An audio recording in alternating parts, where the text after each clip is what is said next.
You excited? I'm very excited. Yeah, episode. Guys, check it out. We got merch. This isn't for you guys, though. Not yet. We're working on it. Yes. We look swag, though. We do look swag. I mean, I would say, like, check out the Instagram if you want to see some sneak peeks and stuff. Maybe we'll put some stuff up there. Possibly. Maybe. Yep.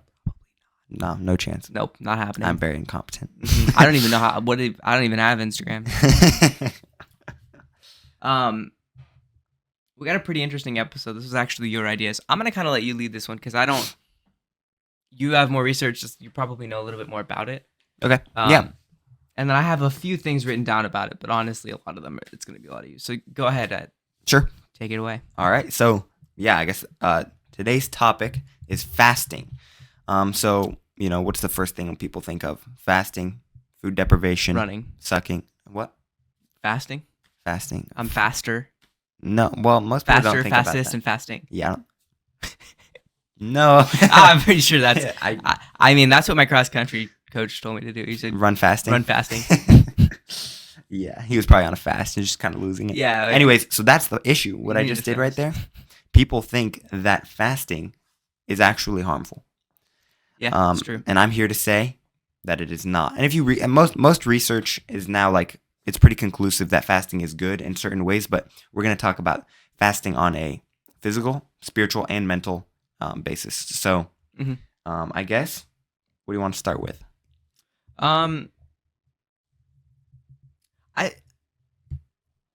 So I have a little. Let's start with the physical.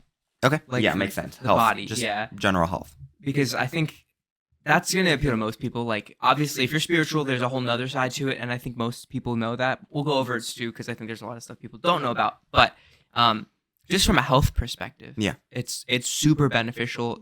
I know, like, I mean, so I guess we should define what fasting is. I think that's kind of important. So, okay. Oxford Languages defines it as to abstain from all or some kinds of food or drink, especially as a religious observance. So, of course, it originated from religion, but it's to abstain from food or drink. Yeah, specifically. So, so yeah, in a lot of religions, abstinence or fasting is just full abstinence. You don't eat, you don't drink, nothing. You just nothing. You don't consume anything. Yeah, and then obviously. These days, that Oxford definition is not as accurate because now a lot of people do it for general health. And that could go anywhere from abstinence, a water fast, to even intermittent fasting, just fasting within certain periods of the day with certain time restraints. So, and you could even include like cleanses as fasts, technically. Yeah, oh yeah. You're like, abstaining from certain things. I've heard like some people go on grape cleanses before. Mm-hmm. That's a good thing. I don't know the science behind that, but grape cleanses. There's a lot of stuff you can do. Yeah. I have not touched any cleanses yet. I've really just started getting into fasting, obviously, as like grow closer in my religion. That I realize the importance of it, and then also understanding the health of it. Like it's important for I think us to do, especially as Americans, where we eat too much of a lot of things. So. Yeah, I've gone on plans like where I started with a water fast. Like one day it was literally just water, and then you get to juicing. Smoothies, and then you eventually have like cooked vegetables and etc. Okay. But yeah, so I've done a cleanse, but it's not conventional, I guess. Yeah, so that's fair. So as far as health goes, I guess some of the research that I have, specifically looking at water fasts, which are really really helpful. Normally they're about 4 days. You can do more than that. I probably wouldn't recommend it for most people. Like if you're gonna start carefully. Be very careful with how you do it because science says you got about 7 days without water before you... Fasting from water or just drinking water? Fasting from water. Because generally a water fast would be like you drink only water. That's what... Yeah. Well, I guess... So this is abstaining from water. Okay. Gotcha. Oh, wow. Yeah, that's crazy. Probably don't do more than 4 days. Mm-hmm. You need liquid. But apparently that helps you with cleansing your whole, like, the digestive system. It's cleansed. It also can help with like heart disease, helps with diabetes. There's a bunch of health benefits. So much with diabetes, like because apparently a lot of weight loss is like almost fully dependent on insulin. Mm-hmm. And when you fast, you're not consuming anything, right? Mm-hmm. Any food, and when you don't consume food, insulin isn't produced. Right. And most people think, oh, that's bad, but that's actually good, because because I guess you decide to consume the energy storage is already built up when you don't have new insulin, right? So yeah. So when it comes to like water fasting, I've heard a couple people just drink water, and they'll do that for like the most people do is like 40 days. Yeah, which is wild. Yeah, but I think it starts with there's so many health benefits. You start consuming all the glucose stored in your body, and then eventually reach fat. Another thing that happens is well, there's also information on how that brings mental clarity too when you just do water fast. For sure, yeah. And we'll talk about that pretty soon. But certain things like your growth hormone is apparently increased. Production is increased by like 2,000% when you just do a 2-day water fast. Oh wow. Which is insane. Growth hormone, like obviously, why would adults need growth hormone? That's for like skin cleansing. That's for everything. Yeah, just the youthful look on your face that's all done by growth hormones. For younger people, you literally grow with the growth hormone. Yeah. Muscle growth. That's another thing. Like when I started watching, I watched a YouTube video, and I'll refer you guys to it eventually. But when I was watching it, I was like, I wonder if it would actually be beneficial for bodybuilders to fast for 2 days to increase their growth hormone and then go on their regular diet plan or whatever. It'd be interesting because most bodybuilders eat. You just need to eat. Yeah. You're not gaining muscle. Eat. It'd be interesting what a 2-day fast would do for some of them. Well, the funny thing is that like before, I suppose if you had like really, really, really low body fat percentage, you wouldn't want to do it. But a 2-day fast, like you don't really start eating at muscle. Like your body doesn't start absorbing muscle until I think longer than 2 days. I'm pretty sure. So it might be like 35 hours. Okay. I'm not sure off the top of my head. I know it takes like a while. It's not quick. And that's assuming that you have no nutrients elsewhere that your body can pull from. So if you have fat, it pulls from there first before it starts trying to consume muscle. So I mean, for those people, that's a really great way to lean out and then to have all the other extra benefits of it, like growth hormone, like the cleanse of that. And of course, I think it's like, we haven't gotten into the mental yet, but the discipline that you get from doing a water fast, or really any fast, but specifically a water fast, of trying to ignore your urge to eat. Yeah. That's not a lot of people can do that. Absolutely. That brings me to the spiritual benefits of fasting, right? Because that's like the main, any spiritual person has to indulge in some sort of self-discipline. Denying self, denying desires, denying anything of the flesh. That is like almost the essence of spirituality. Denying self, right? So yeah, self-discipline. So fasting essentially for mastering your desires. And I think it was interesting. There's a lot of church implemented fasts in the early church. There was a lot of church implemented fasts, and that's interesting to me because they definitely knew the health benefits. So it's interesting that they'd have the population of their congregation go on these fasts for the spirit. Yeah. But then the health benefits with that were just maybe that was God ordained because the health benefits are just unmatched. But yeah, like St. Paul in 1 Corinthians 9 talks about bringing his body into subjection, to be the ruler over your own desires. It's a big part of being led by the Spirit. You think about how Jesus fasted for 40 days and 40 nights, and all of this was to communicate with God. Yeah. Right. His all of it was in prayer. All 40 days was him in prayer. Right. And he had mastered his desires so much that he could be led by the Spirit and he could have that deeper connection with the Lord. You think about Satan came, eventually tempted him with bread, did not face that man. Yeah. So that was amazing. Well, and it's an interesting thing because he fasted from both food and water for 40 days and 40 nights. Which, when you think about that in modern terms, well, it shouldn't be. Yeah. But he was fully man. Right. So, of course, he was also God. I mean, and also like miracles can be done. Right. But the answer to that question is like he had our body. It's not like his body had some sort of special spiritual powering thing that made him last longer without water. Yeah. No, it was because it was a miracle, right? God, the Father, helped guide him through that whole process so that he could fast for those. So I talk about like one of my goals eventually in life is to do the 40-day fast from both food and water eventually. That would, yeah.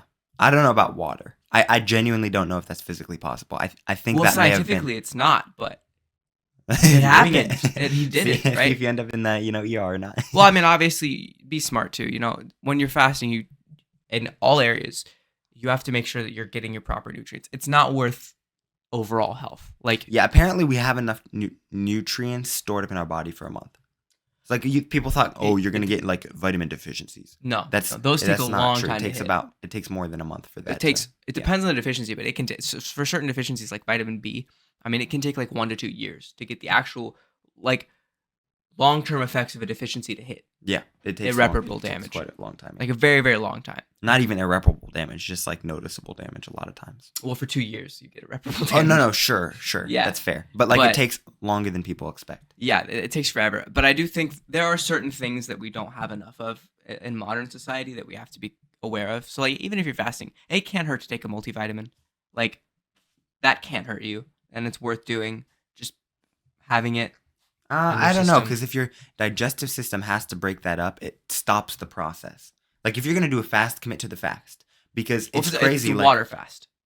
Yeah, even if it's a water fast, because the whole point is your digestive system is not working. People don't understand that. Like food, it takes energy to eat. Yeah. Why people get slump after eating? Yeah, it's because their digestive system is working 70 calories just to digest the food that you're eating. So your body's burning a lot of everything that's already going in. Yeah. You make your digestive system work that hard, it can't handle it, and that's when you start gaining fat and things like that. Right. But I think like if you're doing like a juice cleanse, it's still gonna digest all of the juice. So in those instances, it can't hurt. And I suppose if you're doing a juice cleanse, that's different.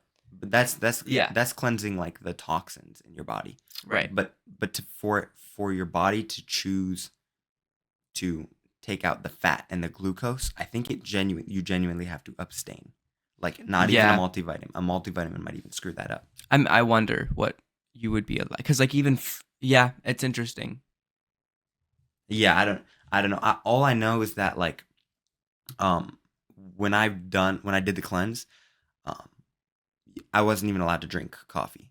Right. No, that makes sense. I mean, you abstain from other drinks for sure. It's supposed to be just water, but I'd be curious what you would do as far as being able to still intake vitamins. I suppose if you're only doing it for like 3 to 4 days, you're fine. But if you're doing a really prolonged period of time, you have to be careful. Sure. And there are natural ways. If you start getting like, go off the fast. If you start. Yeah, you have to be smart. Like, don't drive yourself into the ground. But if it is in faith, like you can trust the Lord. For sure. Yeah. Yes, agreed. And I think that miracles are performed all the time. And I do. Talk about miracles through fasting and prayer. So go to Mark 9:29. And basically what was happening was this is right after the transfiguration, right? You had Elijah and Moses and Jesus, right? And the only people that saw it was Peter, James, and John. Mm-hmm. So this is after the transfiguration, he comes back, and the apostles were trying to basically cast out a demon, exorcism. And they're like, we can't do it. And Jesus comes and says, no, this kind only comes out through fasting and prayer. Yeah. And he said that, and that was extremely interesting to me. So that's Mark 29. It says this kind can only come out through fasting and prayer. So talk about miracles done by fasting and prayer. A big miracle in tradition, you can look it up, you can Google it. Mm-hmm. It's the movement of the Mokata mountain, right, in Egypt. And a man named Simon the Tanner, regular guy, he was a tanner, right? Basically moved a mountain. And it was through the fasting and prayer of the church, of the congregation. And it was, I forget the exact circumstance, but he was trying to prove something to the Pharaoh at the time in Egypt. Yeah. And so much is done through fasting and prayer. Well, that whole verse of the grain of the mustard seed, I don't remember the exact quote for the verse, but I know, so if you read it in the ESV, the NIV, and I think most like the Message, all the other Bible versions that I know of, that verse says, if you have the faith like a grain of a mustard seed, you can move a mountain. But there's a verse in there that's not there, except for in the KJV. And obviously, pretty much just the KJV, and KJV it has as well. But below that, I think it's verse 21 that's abstained from the NIV and ESV. It says, "Go out like this, but this cannot be done without prayer and fasting." So saying like you can't move the mountain unless you pray and fast, which is super important in context of that verse. Which is why I try to stick with KJV. Not that ESV is bad. It's a great Bible, and I use it all the time because it makes sense. Sometimes KJV is hard to understand. For sure, yeah. But it's important to understand, like, you need fasting. Yeah. Like, you can't really at least in the realm of Christianity, I'm going to get specific here. You can't really have a good spiritual life without some fasting in it. Like, you need to have it. It's a part of the relationship with Jesus, and yeah, it's super important, and there's a reason he told us to do it. He didn't tell us to do it for no reason. Like, yeah, I mean, to say amazing, it's not like a, do or die. It's not salvation, no salvation type situation. For sure. Just it's crazy how I've been noticing so frequently how everything is so correlated in the sense that, like, everything that the Bible tells you not to do, all the 10 Commandments, there are so many just like practical disadvantages to not follow the 10 Commandments. Right. So many. So fasting being one of them is like, it's not a 10 Commandment, but fasting being one of those practical advantages. When you fast, just the health benefits, the mental clarity, it all is there. Like, you're getting the whole package when you do this. And the church implements it. The Bible tells you to do it.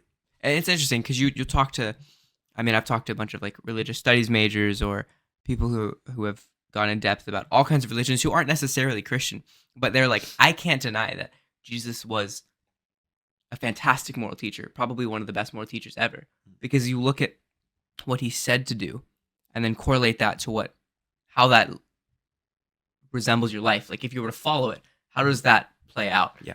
Really, really well. And you look at, like C.S. Lewis said, you either believe that Jesus was God or a lunatic. Like, he can't really be in between because those teachings are they're kind of outlandish, right? Like, someone smacks you on the cheek, turn the other cheek. It's like, that doesn't make sense, right? Because prior to that, human nature is an eye for an eye. Like, justice, fair. But he's like, no, turn the other cheek. Things like that were examples of, like, he's either God telling you, like, this is the right thing and creating moral ground, or he's crazy. There's kind of no in between. Oh, yeah. I mean, well, I think the main point was that, like, Jesus said, I am. Well, everybody knew what he said. The Pharisees knew when he said, I am, that he was referring to God. So he's either a delusional person that thinks he's God, or he's God. I mean, it's just that simple. Well, yeah. Because no amazing moral teacher would make an audacious claim to say he's God. Right. Like, the dumbest thing that you can do as a human being on earth is say that Jesus was a great moral teacher. He's either a lunatic that you should take nothing from, or he is God because he said he's God. Right. And that's my belief. Like, I know there are tons of people out there who agree with some of the things that he said and taught, disagree with him being God. And that's not necessarily a bad thing. Like, I mean, I believe he's God, and I encourage you to continue to dive into that. But even if you don't buy that, definitely follow his doctrine, because I think it'll make everybody's lives better. That's true. And a lot of, I mean, you think about how many religions and have reciprocated his doctrine or his dogma. I mean, it's human nature. Right now I'm reading Mere Christianity. Yeah. Right? And it's called The Law of Decency or The Law of Human Nature. And it is clear that inherently, if you read that book, it's very clear. It points it out very logically that inherently we all have an understanding of how we should act. And that comes from God, because we're made in the image of God. Yeah, I would agree with that. So obviously there's some spiritual benefits there, which fasting was kind of founded in the spiritual world. Like, it was first religious, then we understood not really until recently the health benefits of fasting. Very recently. What are some of the mental benefits of fasting? So one thing I found interesting, and I didn't pull up a lot of research on mental benefits, because once again, they all correlate, right? Yeah, very closely. Yeah. Like, everybody says strong body, strong mind, right? So just in that sense, it obviously correlates. You have a stronger body when you fast, therefore your mind will be stronger. What's interesting is Socrates, one of the greatest thinkers of the time, one of the greatest thinkers that probably were ever born, right? For sure. He fasted for mental clarity. He was very open about that. Like, he fasted for mental clarity. This was way before we knew the health benefits of fasting. He was literally technically he was a monotheist. Yeah. But he was in a society of polytheism. So he was Greek mythology society, right? So there was no religious affiliation to fasting. He just decided to do it for mental clarity. So that was one thing I found pretty interesting. And then your brain works better on ketones than glucose. So one of the things that happen, or a scientific explanation for mental clarity, is that generally your brain will run on glucose first. Yeah. Right? And it burns glucose, and I guess that's the function. Yeah. Sugar. And so eventually, when you're in that fast, glucose will run out, and eventually your brain starts working on ketones. And apparently, ketones are just a cleaner burn, Mhm. and your brain and your like a much cleaner burn, so your brain functions better and more clearly on ketones, Mhm. and your ketone builds up the longer you fast. Yeah. Because there's no glucose. Right. So I actually I'm not a doctor, and I cannot Not medical advice. Yeah, right. I cannot. Disclaimer. I cannot explain that in any way, shape, or form. Yeah. But once again I will refer you to the video that I learned that from. It was very interesting. One yeah, about the preface of like medical advice. Mm-hmm. I don't know if you've ever heard of Dr. Berg. I don't think I have. Okay. So this is a little bit of a digress, but he's basically like a keto enthusiast. Okay. And for a long time, people actually still gives millions of views. People admire him as like a professional in his field. Mm-hmm. Recently, he just got ousted or defamed by his own son about giving all his money to Scientology, and all the research he gets is from YouTube. So yikes. That was kind of crazy. But anyways, that was a digress. I just wanted to say that I am not presenting myself as any kind of expert. I will not. I don't believe in the Church of Scientology, and I got my information from YouTube. I was going to say that was very credible YouTube source, which we will share. I am also yeah. We'll this is a verbal bibliography. We'll put a link in the description to give credit to that. So if you want to, it's a phenomenal 9.1 million views, about an hour and a half. It's a phenomenal YouTube video. 2x speed makes it easier. Yeah. Well, I put it on 125. The guy already talks fast. Yeah, that's fair. Yeah, I think, beyond just, obviously, fasting is good spiritually and mentally. Like, as the world gets closer to understanding the benefits of it, what do you think is going to happen? So, like, we talk about the spiritual benefits. Do you think that people outside of, we'll just say the kingdom or the body of Christ, are going to get spiritual benefits from fasting? So, like, for lack of a better term, you know how, like, if you go to LA, there's a new, like, health fad going around. Mm-hmm. Like, for a while, it was smoothie cleanse or whatever, and that juice cleansing and fasting. There's a bunch of different things. Keto, carnivore diets going around now. Well, a couple, yeah. Yeah, but do you think that the people who are going to take a part in this new fad, for example, as we've gained information about it, health benefits have become more aware, do you think they're also going to get the spiritual benefits of it, even if they're not following the kingdom of God? Yeah, that's a good question. On a very like practical level, yes. Why? Mm-hmm. Because like obviously if they're thinking more clearly, yeah, they can come to the truth easier. That's fair. Yeah. So but mm-hmm. I wonder. I think that like with like I already said, right? You can be led by the Spirit when you neglect fleshly desires. Yeah. And it's a fleshly desire to eat for everyone, not just Christians. For sure. So when you are in a spirit of self-denial already, mm-hmm. you're basically being primed to accept truth. You're being primed to accept the Spirit. Right. Yeah. And so that's true. I think, I can't say for sure, but I'm sure that there's definitely spiritual benefits to health or to fasting. Yeah. Despite your religious affiliation. So. Yeah, it's interesting. You have to think that it's true. I guess. Yeah, why wouldn't they, right? At the very least, they get clarity of mind, which is a key part of understanding their spirituality, whether it be Christianity or any other type of spirituality. Mm-hmm. You're going to get clarity of mind, which is a massive part. Another thing we should probably ask is, go ahead. Sorry. Well, so one thing is that a lot of these health fads, they're also affiliated with a religion already. It's just not Christianity. Like they'll go yoga, they'll go Buddha, whatever. Yeah. And a lot of times, people that are in genuine search for I vibe with the Buddhists. No. Yeah. Okay. No, but anyways, when people are in pursuit of truth, regardless of whether they're looking in the right direction or not, mm-hmm. they're more likely to come to. Converts have a more genuine spirituality for the most part because they didn't just grow up into it. They came in to realize what is true. That's fair. I guess that kind of also begs the question of like, well, what do we want the key takeaway from this to be? And obviously, fasting is a personal thing. You have to figure it out. But at least from what you told me here, it sounds like fasting should be done before any big important decision. right? Like, why wouldn't you want that clarity of mind when you're going to choose the college you're going to go to, or when you want to buy a house, or when you're changing jobs, or, I mean, it could be anything, converting faith, literally anything.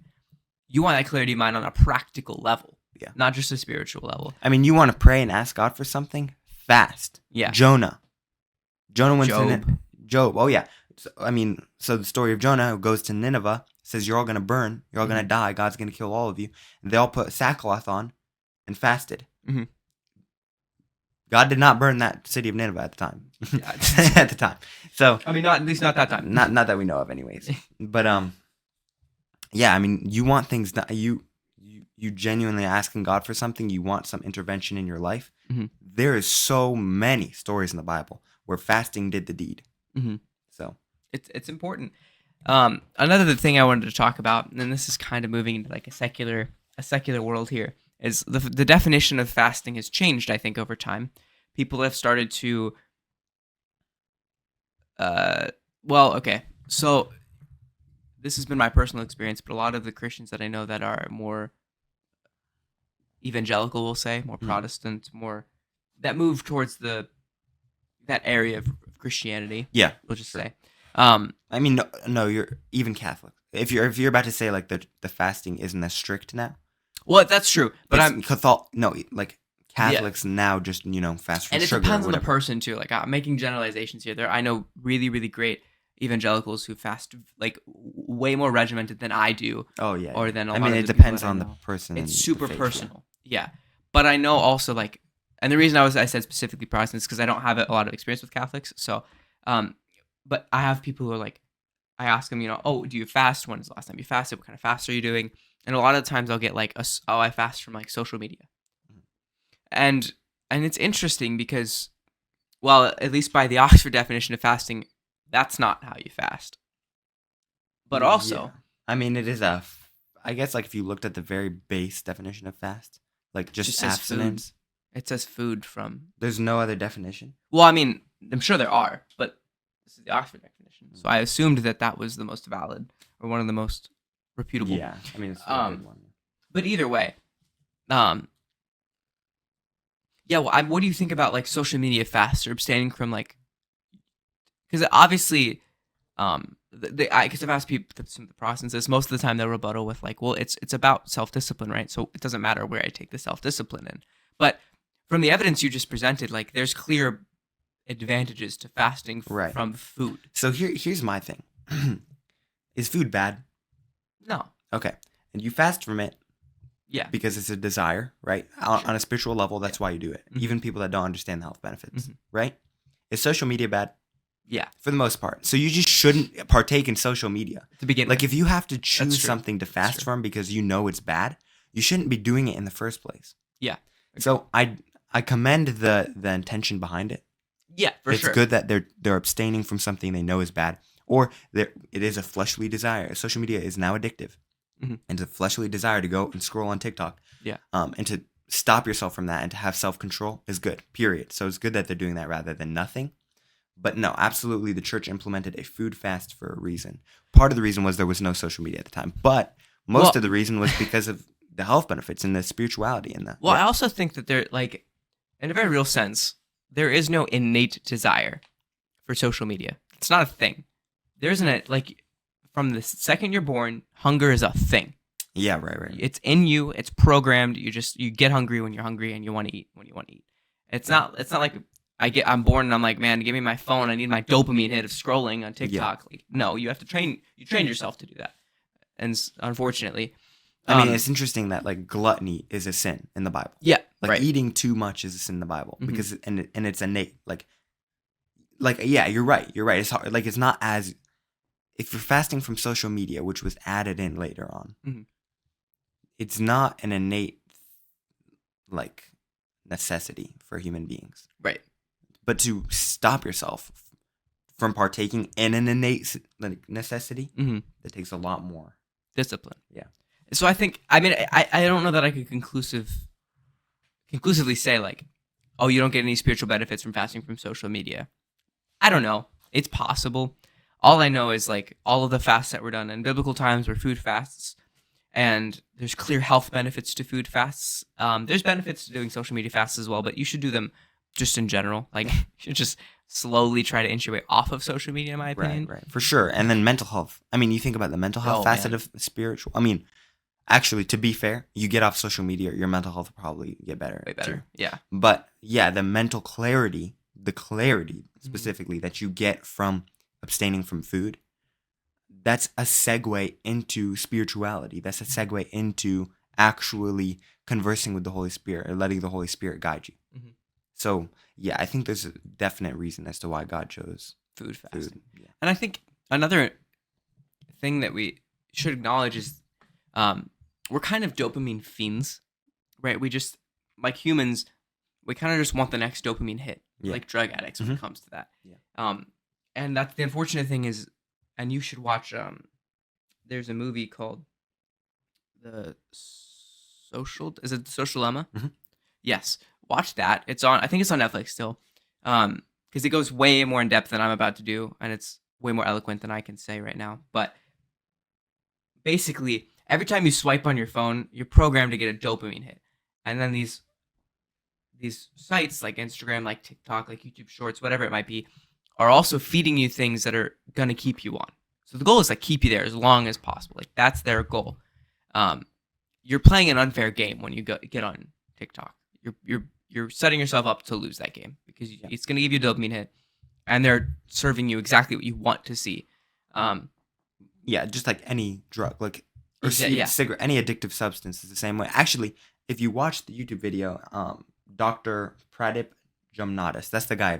He's an Indian. He's a surgeon. Mm-hmm. He was the one that did the YouTube video.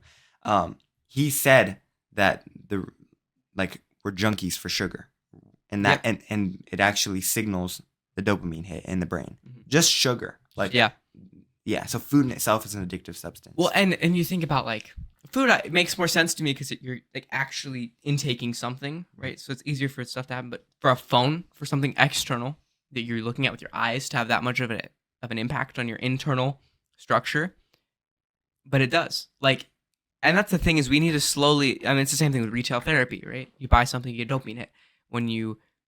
There's so many things. Adrenaline junkies or another one. There's so many things of ways that we're allowing ourselves to succumb to like our urges.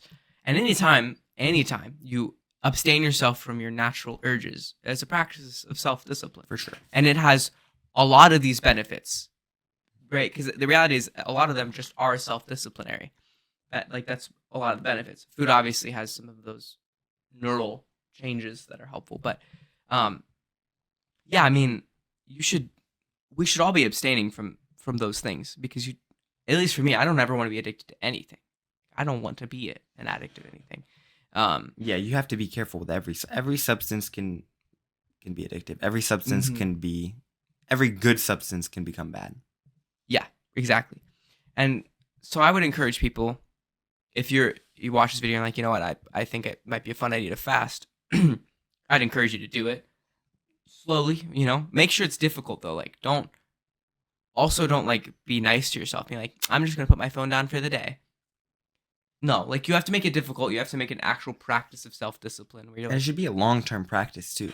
It should. Like specifically with social media and phone things. Like external, like. Definitely.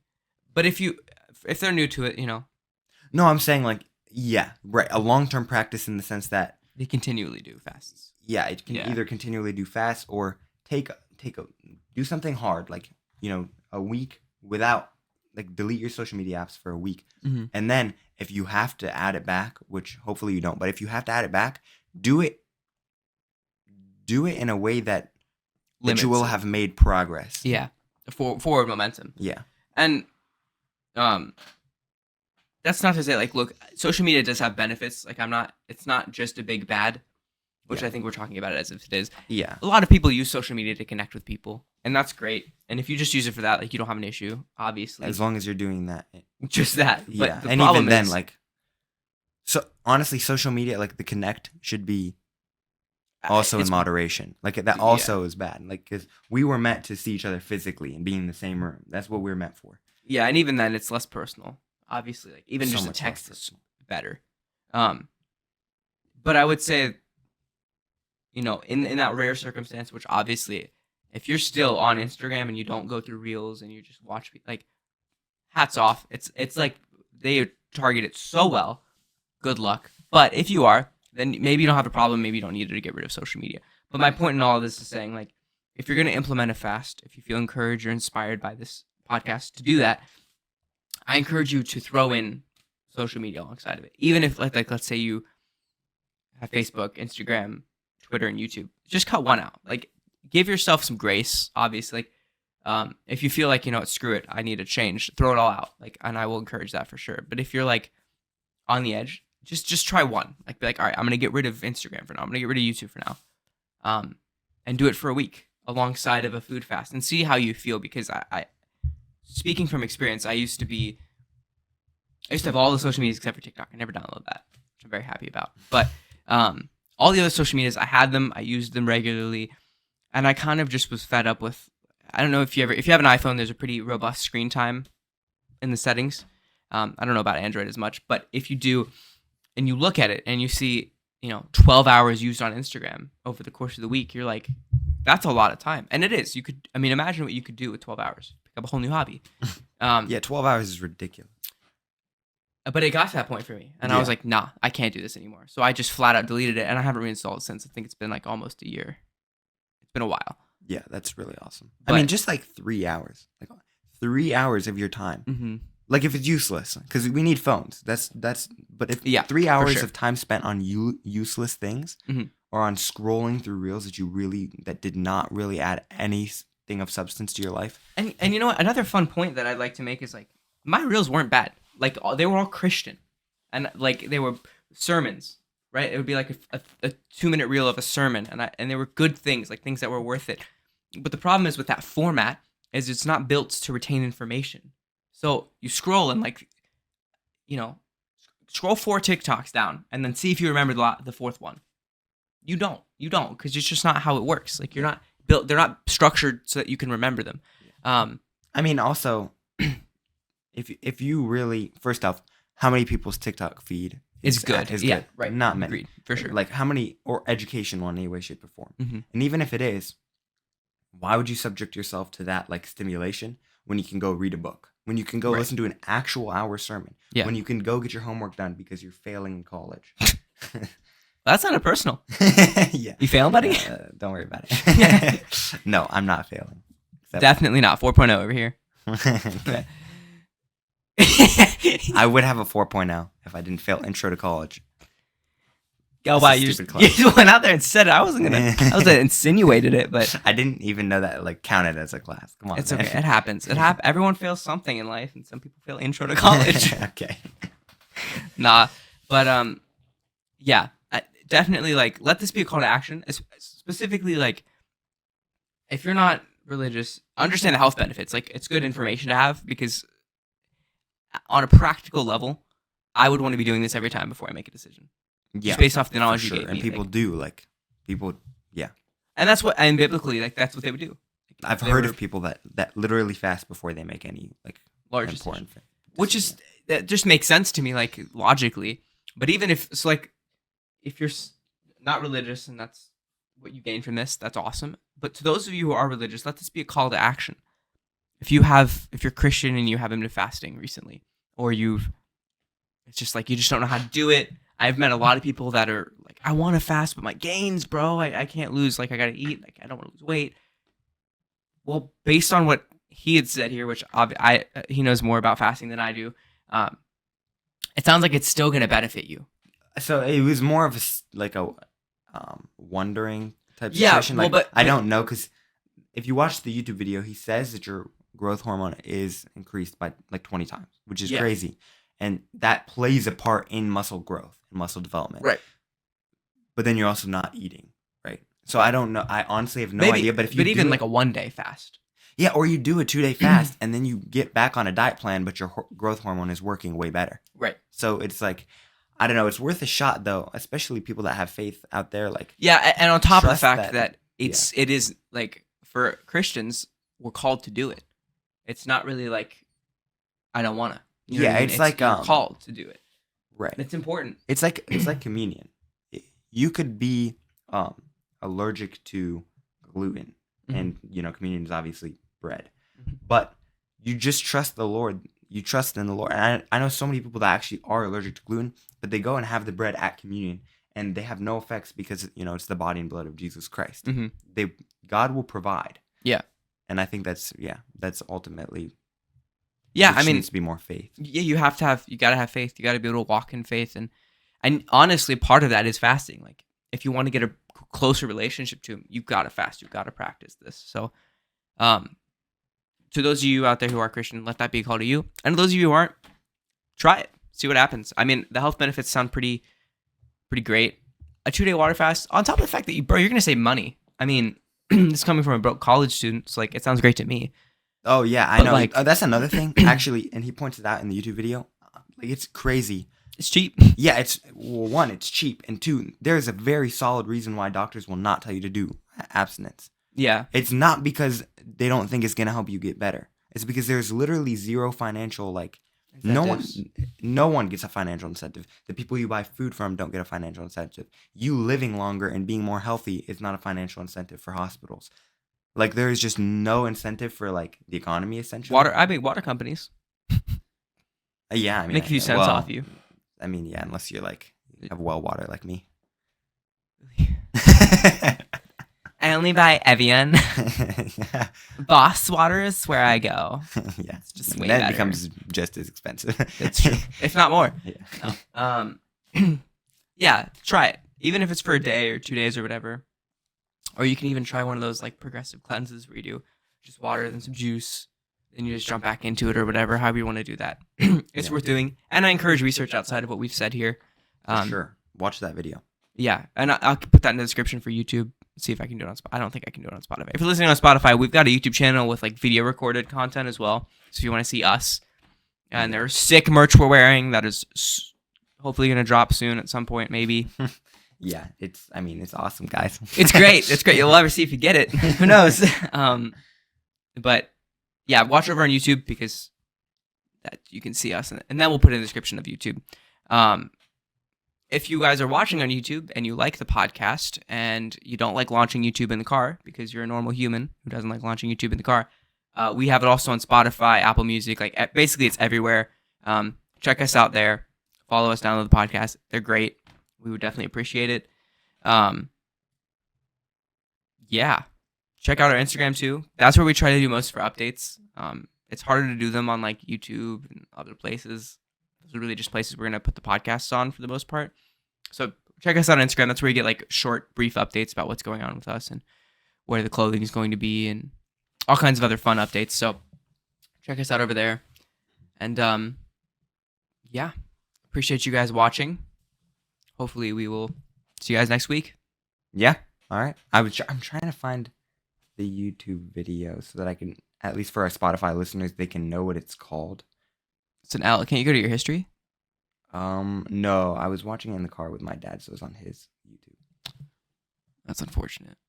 Yes. If you look up Dr. Pradip Gymnadas, and it's not actually on his account, but he was the one giving the lecture. And yeah, look up benefits of fasting. You should be able to find it. It has a lot of you. Oh, here it is. Okay, Fasting for Survival lecture by Dr. Pradip Gymnadas. And it's the Glenn Foundation. So, phenomenal video. That's Galen Foundation. Oh. Nice. Oh, yeah. The Galen Foundation. That's small letters and everything. Yeah, sure, you're definitely not further than me. The Galen Foundation. Okay. So, yeah, good. Definitely look that up. Okay. It's a phenomenal video. And like I said, I mean, you should really go to the YouTube anyway to subscribe. Like, you should lick the subscribe button for sure. Maybe don't lick it. No, I think we sanitize it daily. We do. Because, I mean, a lot of people are touching it. Right. So we have to sanitize it. But it's safe to lick. Trust me. There's been like 4 people. So. At least 4 who touched that button. So it's sanitized for sure. Yeah. Oh, yeah. We do that. All right. Well, thank you guys for listening. We appreciate it. And we will see you guys next week. All right. See you guys later. Yep.